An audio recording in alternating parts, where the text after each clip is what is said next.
All right, so this very first one is similar to the ones that we did yesterday. It's very, very straightforward.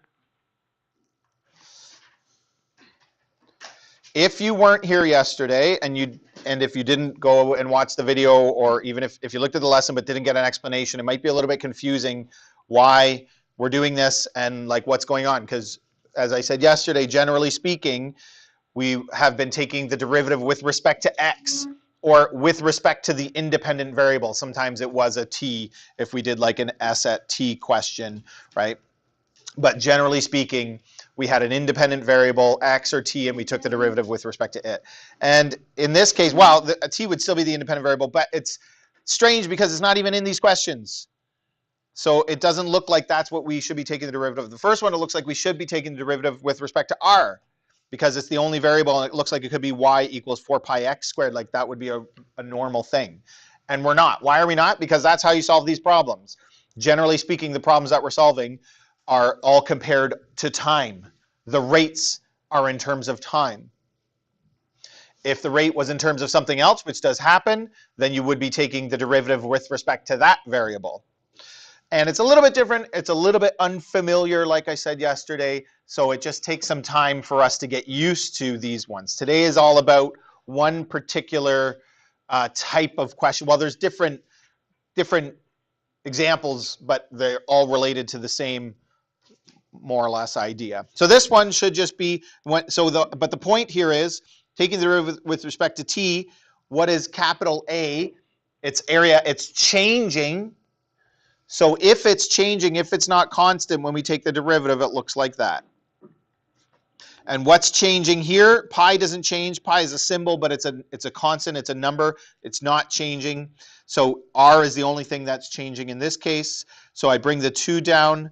I get 8 pi r dr by dt. Done. Pretty easy.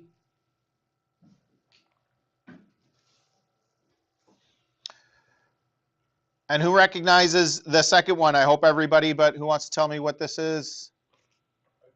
Pythagorean theorem. Somebody this morning said it's a formula for a circle, which it is. But we don't see it very often, so it's interesting that would be what jumps to mind. But it's also Pythagorean theorem, depending on, probably it looks like a circle because of the x and the y. And it would be x squared plus y squared equals r squared would be the normal way we do a circle. But anyway, but today's all about Pythagorean theorem, so obviously we're thinking of this in the context of Pythagorean theorem. And we're going to be, every time you do a question about Pythagorean theorem, you're going to be starting with this formula and taking the derivative of it. So we want to know how that looks and get used to it. So what would it look like? Has anybody got it done? Emily, what do you think?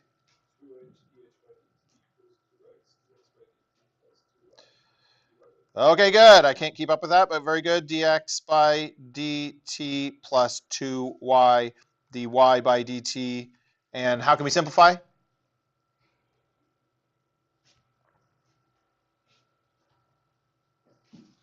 Somebody else? Come on, I think. It's obvious. Okay. Yeah, divide everything by 2. And so we can cut out the middle step there in the future. But of course, I hope it's obvious. Whenever you are, like, if you do the practice, and even after we've done a bunch of these today, you're basically going to have this memorized. Or you could just do it in your head without writing down the formula. But you can't, you're not allowed to do that. Always write down a formula when you're solving a problem, and then take the derivative. Okay, write down the formula first. Don't just write down the derivative of it. Okay, little warm up. That is the derivative of Pythagorean theorem. This question is just an example, like what might happen after you've already set up your application problem, and now you're just solving. So you've identified your givens, you've got your formula done, and you know what you're trying to find. In this case, we're trying to find dx by dt.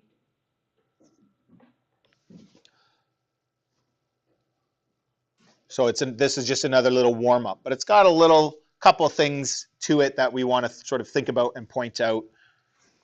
That might be obvious to some people, but I think it's worth mentioning.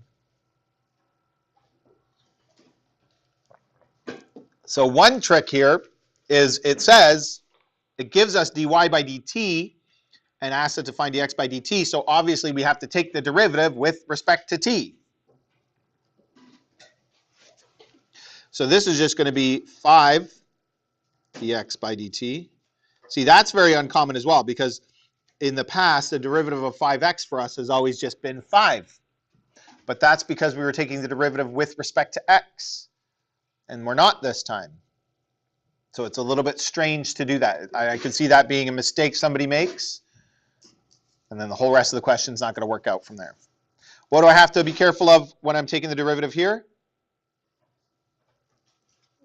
Product rule. 3x times y. So we're fairly used to this from the implicit stuff. Derivative of the first part is just 3 dx by dt times the second part, which is y, plus derivative of the second part, which is dy by dt, times the first part, which is 3x. And the derivative of 4 is a constant, so it's just 0.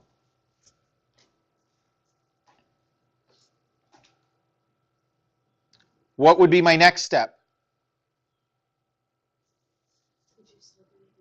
Start subbing in what we can. We're finding dx by dt, so I can't sub in for that. So I'll leave it alone.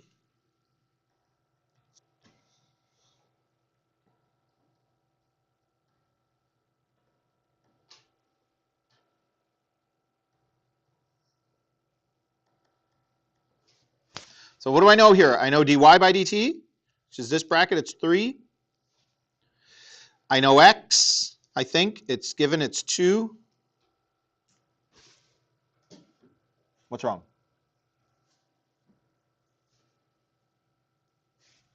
Seema? We don't know why.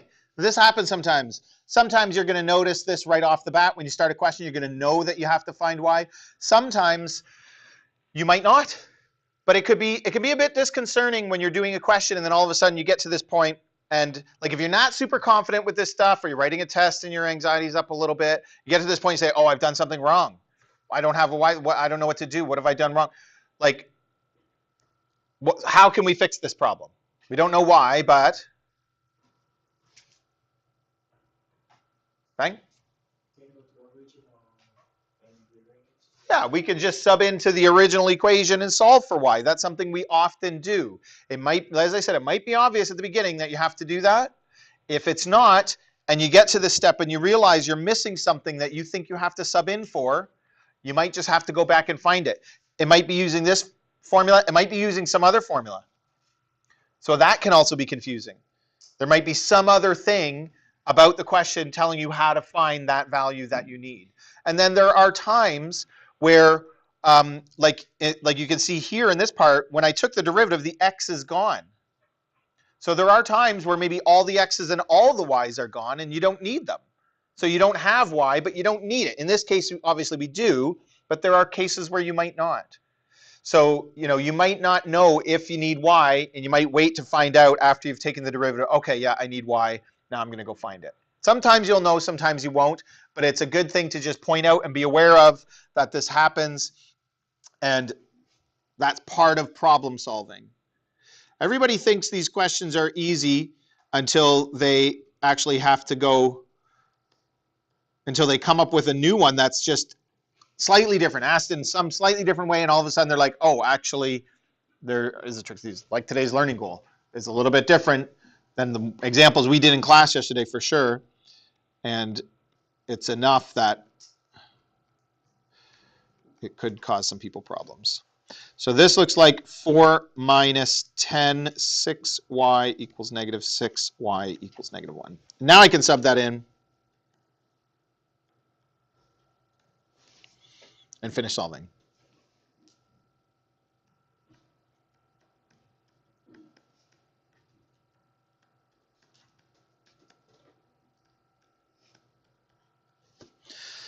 We've done this before. It's just like implicit where you have to factor.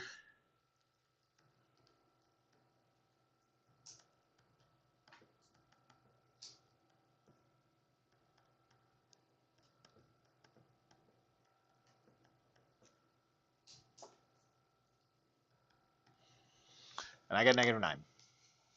Okay. Any questions about that?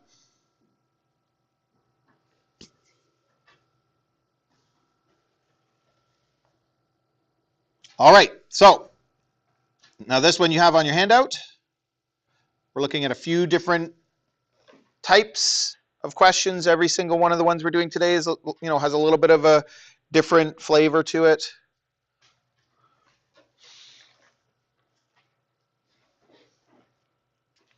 So this one says the hypotenuse of a right triangle is shrinking at a rate of 5 meters per minute. So it's talking about a right triangle. Even uses the word hypotenuse, so we know we're talking about Pythagorean theorem.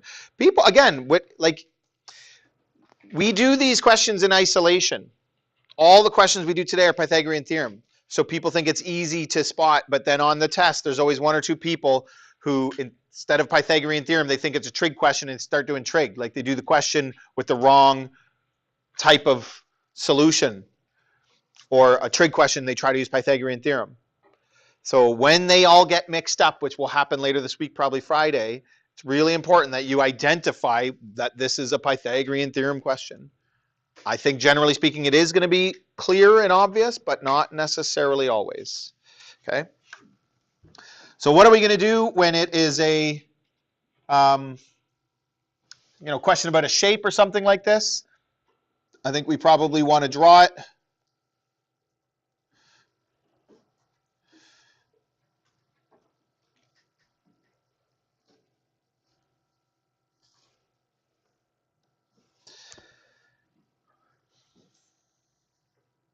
And I'm going to start putting labels on it.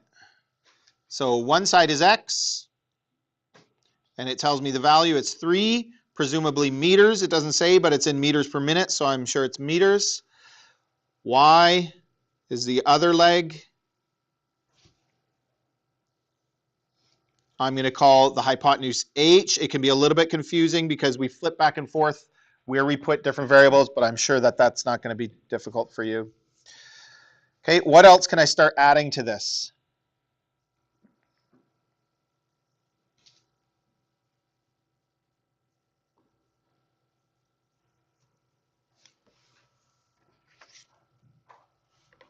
What else can I do? Sima. Nice.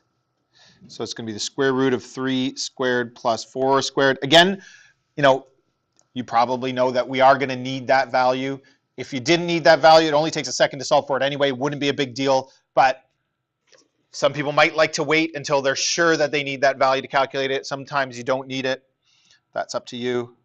This is a famous Pythagorean triplet, so 3, 4, 5. So it's 5 meters, exact value. What else? Okay, so what is one of the rates?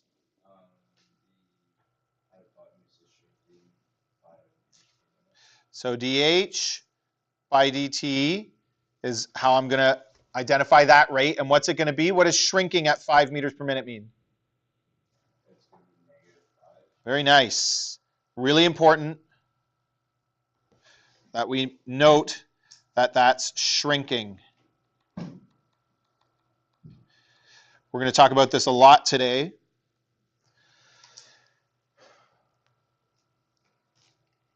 So that 5 meter length is getting smaller, means the rate is negative.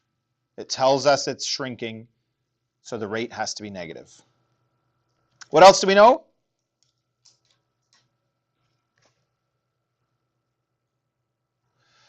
One of the sides, x, is growing at a rate of 2 meters per minute. So what's that telling us? dx by dt is positive 2 meters per minute. This is growing.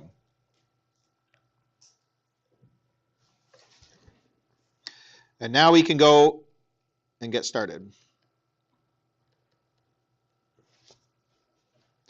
So you got to write down the formula, take the derivative.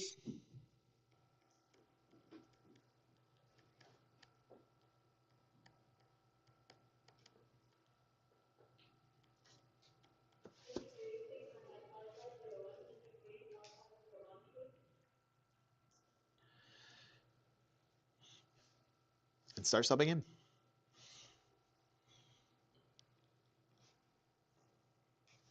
Oh, usually we like to list this too. I forgot. Find dy by dt. How fast is the other side changing?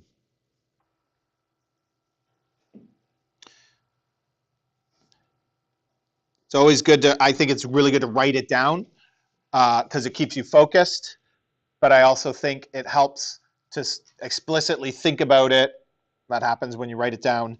And then you know you're not subbing in for it, right? So it's expected that you don't have that value.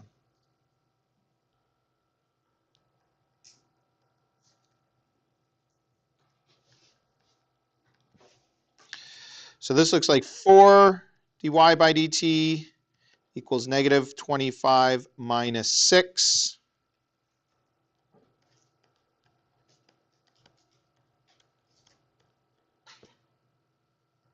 Nope, works out to exactly negative 7.75.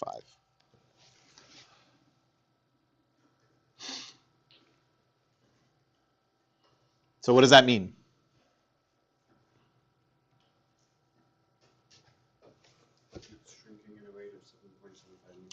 Right, and that's really important. It's something you have to say as part of your solution. I said this yesterday. Our answers are always given in positive values. So when I go to interpret this, therefore, the third side is shrinking, or the length of the third side is decreasing, or like however you say it, right?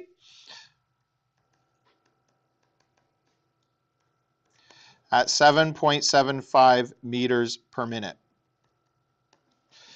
You cannot say the rate of the third side is negative 7.75. You will not get a mark for that. You have to interpret it as a positive value, and is it growing or shrinking, or is it moving this direction or moving that direction? Like, it's not just increasing, decreasing. There can be other things that you might interpret it as. Often it's increasing, decreasing, but.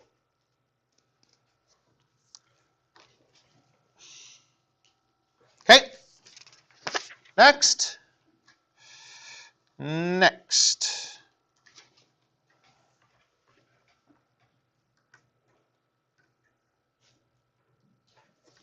10-meter ladder is leaning against a wall. If the ladder is slipping out from the wall at the bottom at a rate of half a meter per second, how fast is the top sliding down? So it's asking the same question twice.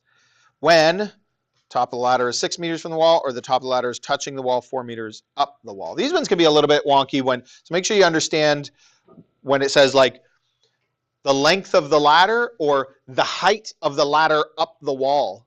You know what I mean? Sometimes they're a little bit awkwardly worded and people get the distances wrong.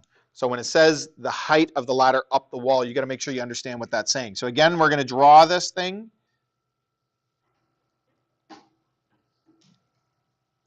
There's my wall. And here's my ladder.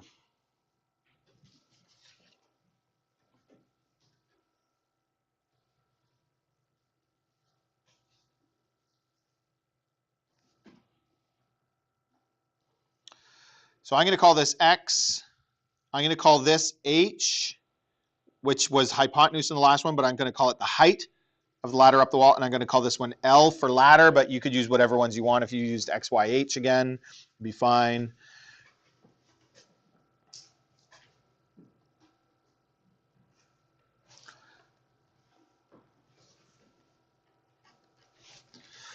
And so what do we know?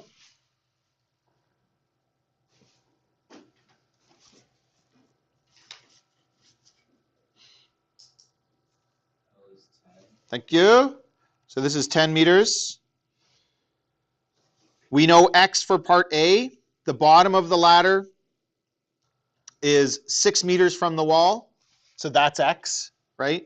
So I'm going to label it over here instead of labeling it in the diagram. There's one other thing that we know. I can't tell if it's obvious or not, or if people just don't like answering. What else do we know, Dylan? Okay, that's good. That was something I was going to get to in a minute. There's another value as well, though. What's the other value that we can identify?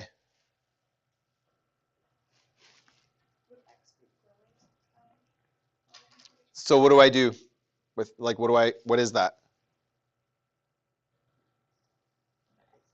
Yeah, well, no, but X, that's not X. X is 6. So if X is, Yeah, so we call that dx by dt, right? We can label that, and it's growing like you said, so it's 0.5 meters per second.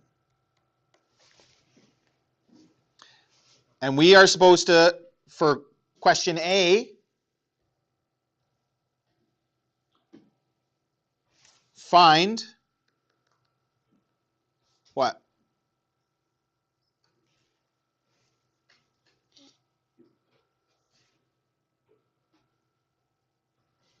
How the height of the ladder up the wall is changing. So that's going to be dh by dt.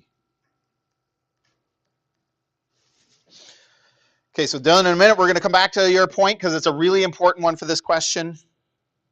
I'm going to start with this x squared plus h squared equals L squared. And take the derivative.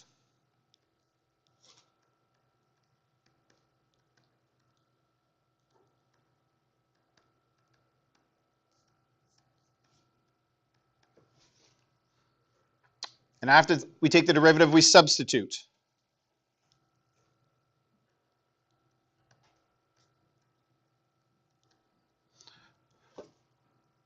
So we're missing h. We're looking for dh by dt, so that's fine that that's there.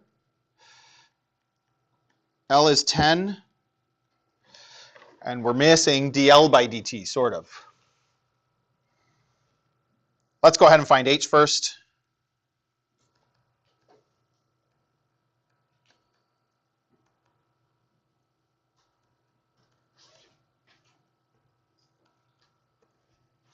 So it's 8.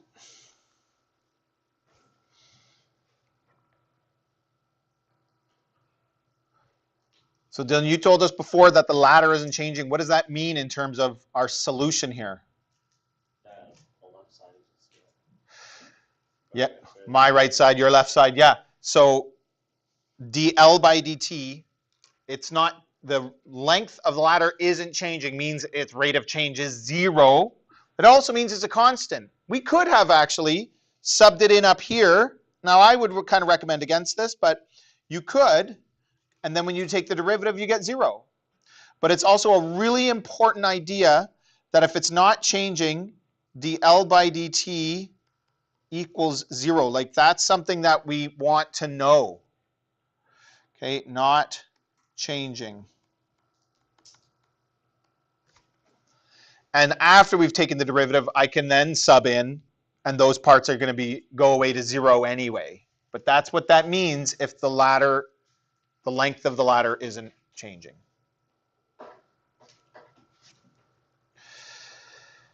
Okay, so now we can go ahead and solve this. So this looks like 3 plus 8 dh by dt equals 0.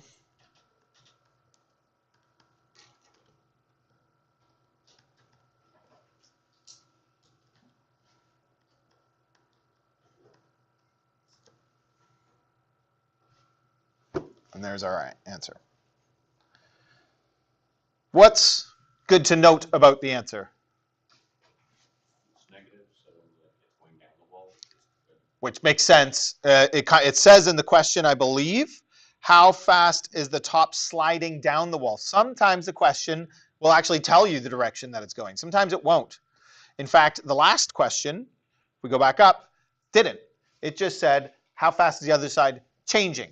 So it's not telling you if it's getting bigger or smaller. This one, we already knew it was going to be decreasing, but our answer still needs to show that. If I got a positive answer, I would know I did something wrong. Okay, maybe I had a rate that was supposed to be negative and I left it positive or something like that. Like it could be lots of things, obviously. But it makes sense, and it's always good to make a note of whether your answer is positive or negative. So therefore,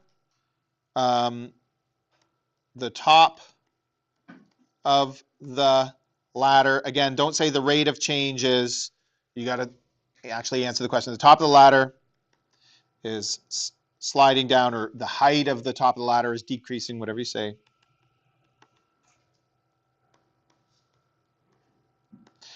but you have to write it out as a positive value.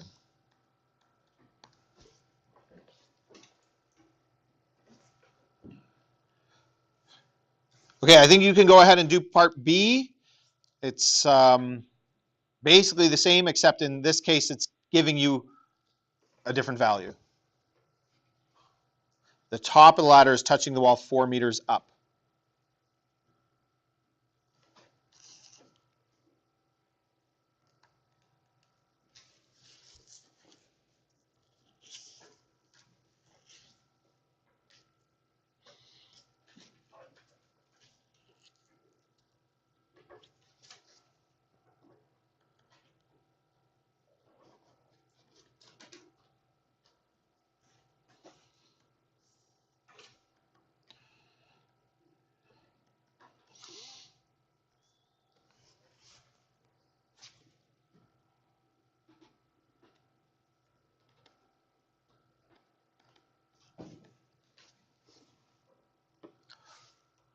So specifically, what it's telling us is h is 4. I found x. You don't have to, it's not your final answers. You don't have to simplify it, but don't forget that that's a thing that we are supposed to know how to do and a thing to do. It might be easier, like it might be a shorter thing to write if you simplify it. It might be a reason to write, but anyway. So I've simplified it. Root 84, definitely don't use a decimal version of that. Use that exact until the end. And now we're going to go ahead and take the derivative and sub it and solve.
All right, that's what I have so far.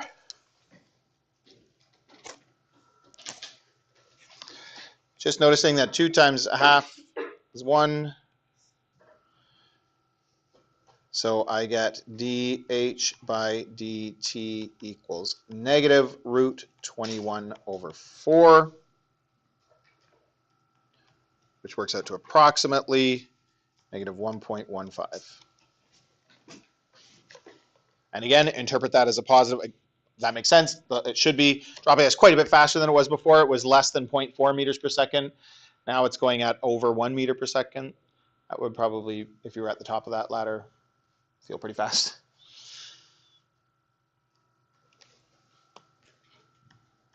So interpret that as a positive value. The height of the top of the ladder is decreasing.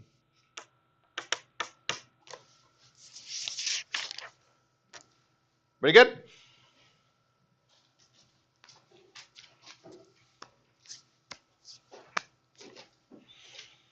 All right, and now a couple of other slightly different types. Still Pythagorean theorem.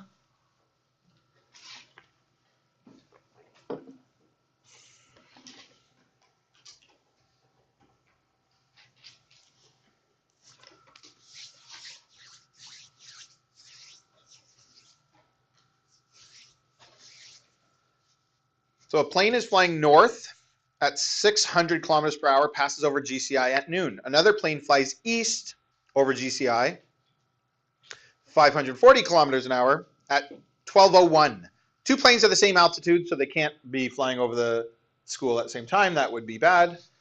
How fast are they moving apart at 12:06? So this question, again, you read a question like this, if you've never looked at one before, you're kind of like, oh, seems strange. I don't really know. like how I would approach this. But once we do a diagram and start listing our givens, it becomes fairly clear. I mean, it's Pythagorean theorem, and we do the same thing where we sub it and solve. But drawing the diagram is going to be key. And I am going to make sure that, here's GCI, that I draw north as north and east as east, just because that's going to, like, it's easier on your brain when you do it that way, essentially. So that's the first one. That's flying north. That has, and I'm going to call this one Y, and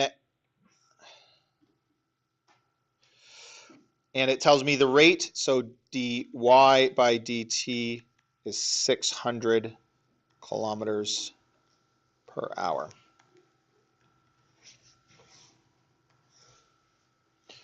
So east would be this direction, and I'm going to call this one x, and dx by dt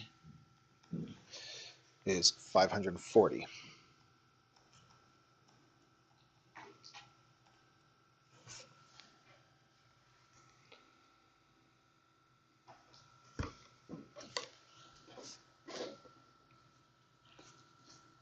Again, this question already tells us how fast are they moving apart.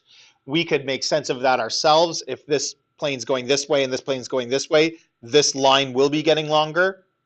When I think about the distance between the two of them, I think about the length of the line. And it is increasing. So that rate should be a positive rate, obviously.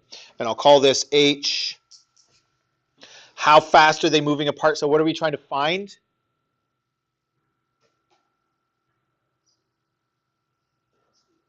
Yeah, but specifically, Daniel? H is increasing, so dh by dt. Very good, dh by dt. Oops. So we're finding dh by dt. We want to think of it in terms of that variable. So what are we missing? What do we do? We already know that when we go to take the derivative, so if I have h squared equals x squared plus y squared, then h dh by dt. Like, we already know what Pythagorean theorem looks like when we do the derivative, because we've already done it a bunch of times now. I need h, I need x, I need dx by dt, which I have. I need y, I need dy by dt, which I have. But there's a bunch of values here that I don't have, and they're not given. So what do we do?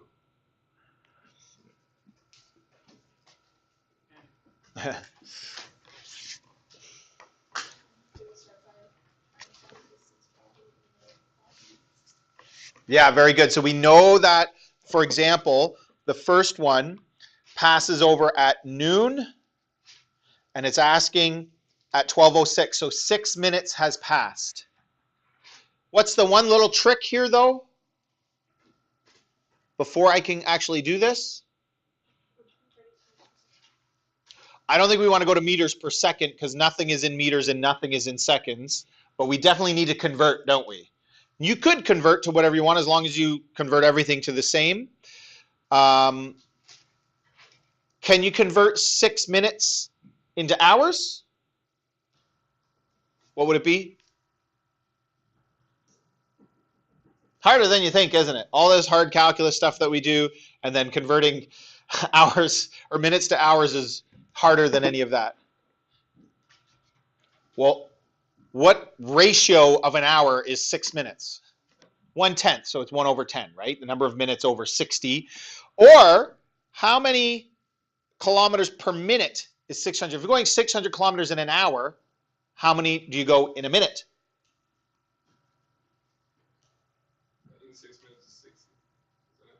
In 6 minutes it would be 60. How many in 1 minute? So I have a rate.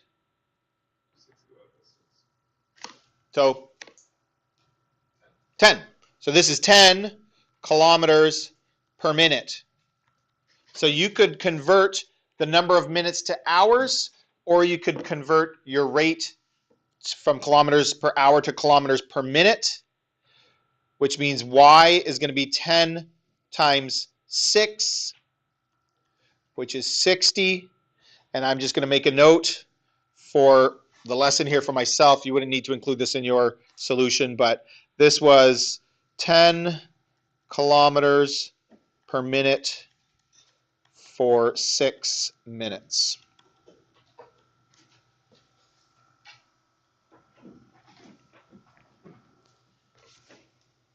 So this is in kilometers. If it seems easy, folks, it could be like easy to muck up your units. So labeling units throughout every time you put it down is going to be helpful. So you're thinking about what units they're in, that sort of thing. So what about this one? 540 kilometers per hour is how many kilometers per minute?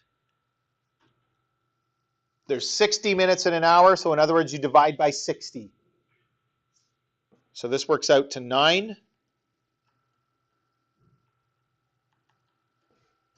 So x is 9, and x flew over GCI at 12:01, so it's only been traveling for 5 minutes. Lots of little details to this one. So 45, kilometers.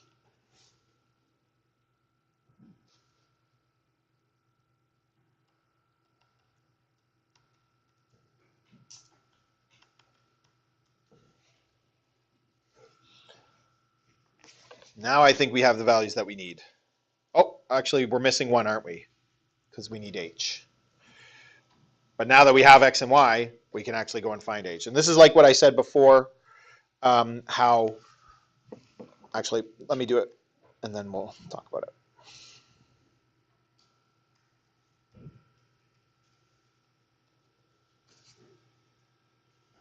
That's wrong. I put in the rates. 60 squared plus 45 squared. Works out to 75 exactly. And again, that's kilometers.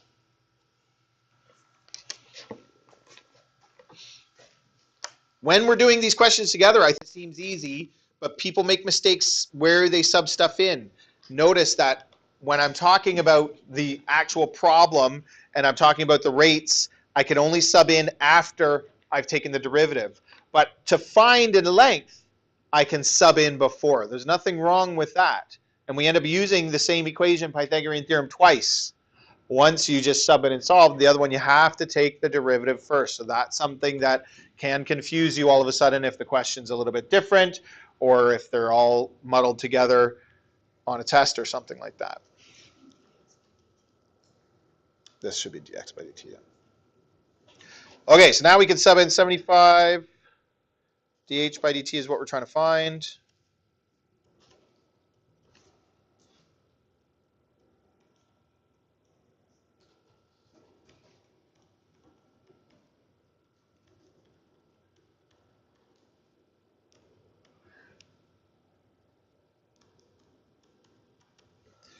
Get some big numbers here.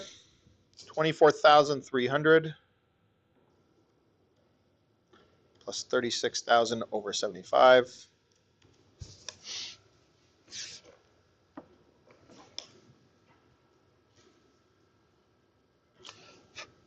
It works out to exactly 804, if you can believe it.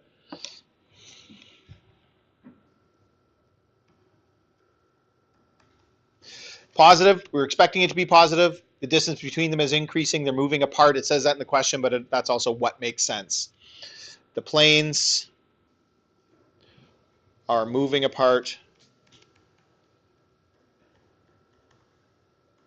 at 804 kilometers per hour. Got one more to do. Any questions before we start the last one?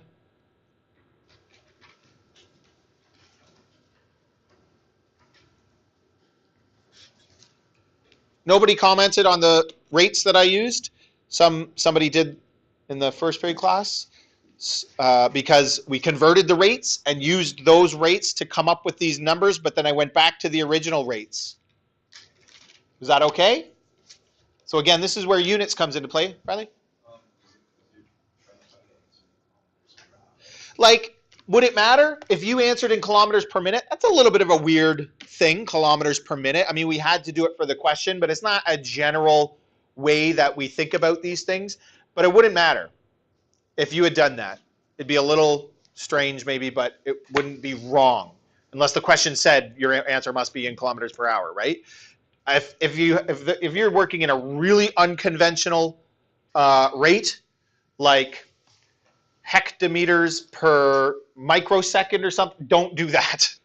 But like otherwise, it doesn't really matter. Or if you did meters per second because you were thinking about physics or something, it wouldn't necessarily be wrong. But it would have been okay to use either of them because these are in kilometers, whoops, and this is in kilometers per hour. So it's all kilometers. If one of them was in meters, then I couldn't muck them together. But because it's kilometers and kilometers per hour or kilometers and kilometers per minute, I mean, I could have done it either way. Okay, one more. I want you to get this one started. Give it a try.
It says car A is traveling west.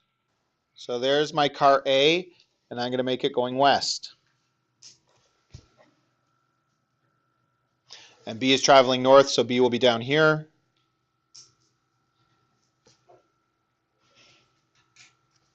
Traveling north.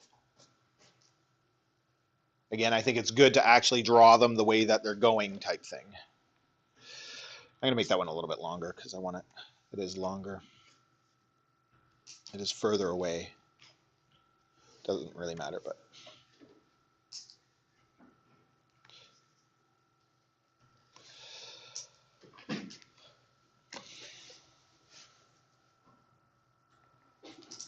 So again, looks like a right triangle to me. It's going to be Pythagorean theorem. If I call this A, then this is going to be dA by dt. Call this B, dB by dt. Again, some things will be changing and some things might not. In this case, maybe everything's changing, maybe everything isn't. You may or may not know that, but generally speaking, when we're looking at all of these,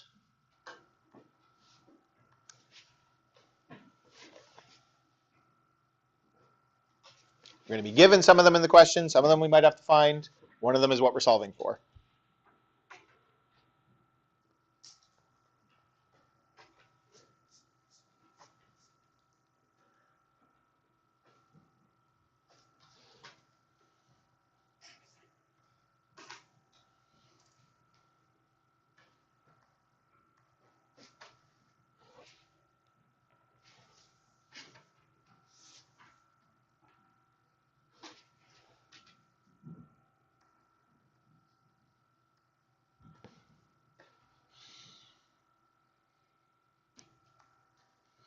Ugh.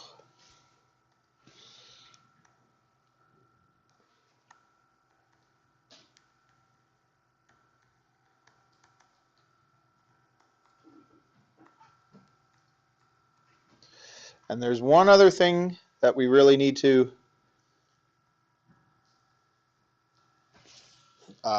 take note of or understand, or something we need to, like a connection that we need to make here for this to work out. What is it?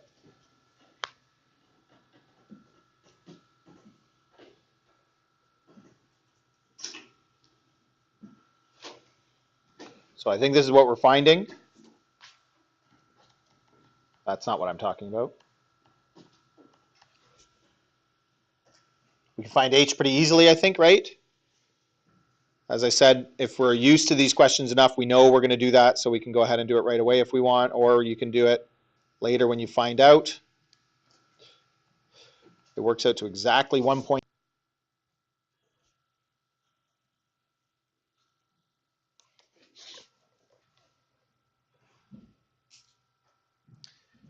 And in other words, I've done something wrong. What have I done wrong?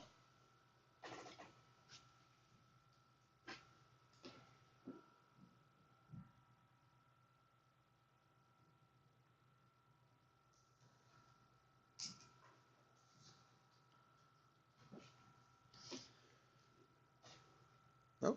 Nobody knows?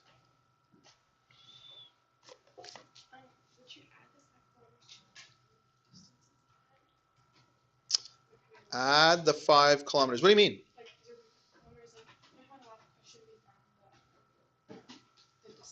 Yeah, because it gave us time.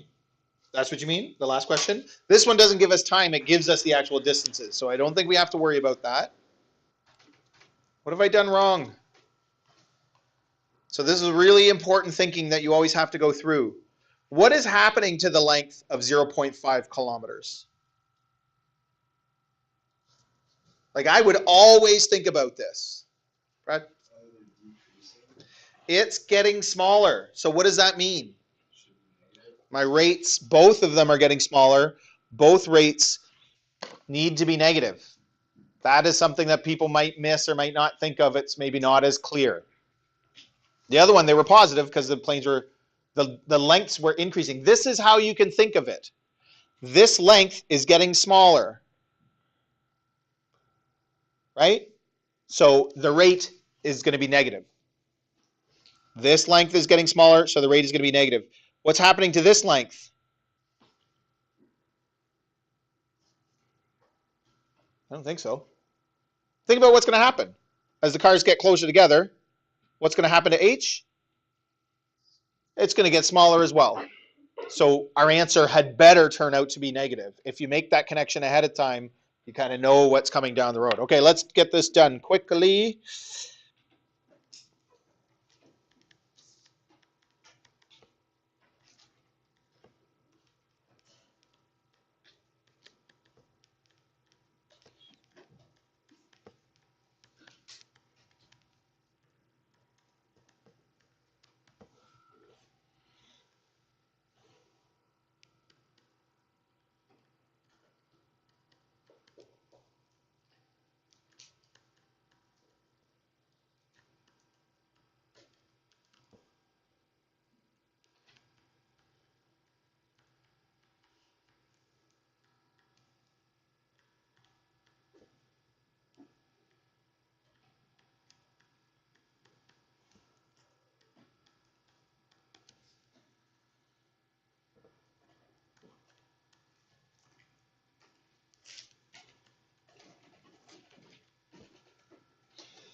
So if you got to this, if you hadn't done the thinking required, and you weren't expecting it to be a negative answer, you would have got positive 69.2, and you would have said the distance between the cars is increasing or something like that, I guess. Or you would have made a few mistakes, and it would have been quite wrong. If you knew that the answer should be negative, and you got to this point, and then you got a positive answer, you might have a second chance at going back and finding a mistake. So it's worth it to go through that thinking explicitly. This answer should be negative or that kind of thing. Or just when you get to the end, interpret it in the question and does it make sense? Always a good idea to answer that question to yourself. Does you would have had a positive answer here and it needs to be negative. Yeah? So what if we get like a positive point there, but we say that it's That would be wrong. Because if you get, because this has to be negative. That's what it means decreasing. You'd lose an extra mark because you've interpreted your answer wrong. If you get a positive answer here, that is determining that it's increasing. If you then say it's decreasing with no evidence just because you knew it was supposed to, but you did something wrong, no. You got to go find your mistake and fix your mistake. we will say we can't find a mistake if we stick with like as it's increasing. Let's say I would say the interpretation of this answer is that it's increasing, but I know it's supposed to be decreasing. Like I would even say a note off to the side, like, okay, I've made a mistake because it's supposed to be decreasing. I know that, but I'm interpreting this as an increasing length because that's what it's supposed to be. You could say that as a note, I guess. Therefore, the distance between the cars is decreasing at approximately 69.2 kilometers per hour.